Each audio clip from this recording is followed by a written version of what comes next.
Hello viewers, আসসালামু আলাইকুম। Welcome back to Maha's kitchen. আশা করি সবাই ভালো আছেন। আজ বানাবো সর্ষে ইলিশের দো পেঁয়াজা। এই ডিশটি সম্বন্ধে নতুন করে বলার কিছু নেই। এটি আমাদের বাঙালিদের অতি পরিচিত একটি ফিশ কারি। চলুন আজ আমি আপনাদের সাথে শেয়ার করব আমি কিভাবে সর্ষে ইলিশ রান্না করি।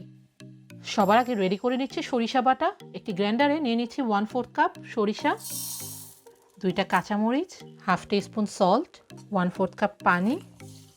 সরিষা লবণ মরিচ দিয়ে ব্লেন্ড করলে সরিষার তিতাটা কমে যায়। রেডি হয়ে গেল আমার ব্লেন্ড করা সরিষা বাটা।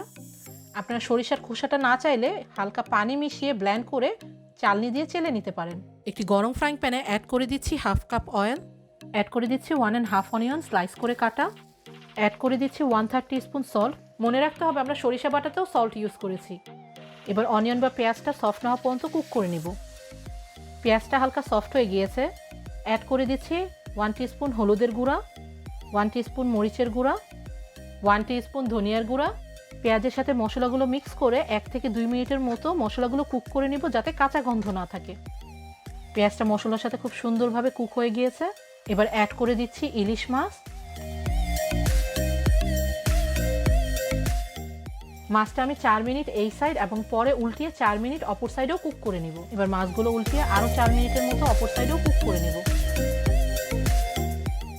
সরিষা বাটায় অ্যাড করে নিচ্ছি আরও হাফ কাপ পানি। মাছ কারিতে আর কোনো পানি ইউজ করব না, তাই সরিষা বাটার সাথে পানিটা মিলিয়ে নিলাম। মাছটা মোটামুটি কুক হয়ে গিয়েছে। এবার অ্যাড করে দিচ্ছি আমার সরিষা মিক্স। সরিষা বাটাটা মাছের সাথে মিক্স করে দিব এবং মাছটা আরও উল্টিয়ে পাল্টিয়ে 4 থেকে 5 মিনিটের মতো কুক করে নিব। আমি অ্যাড করে দিচ্ছি আরও হাফ টিস্পুন লবণ।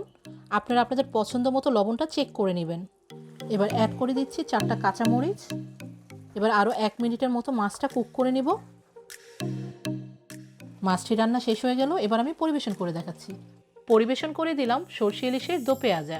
আশা করি আপনাদের ভালো লেগেছে। ভালো থাকবেন সবাই। আল্লাহ হাফেজ। Thanks for watching my video.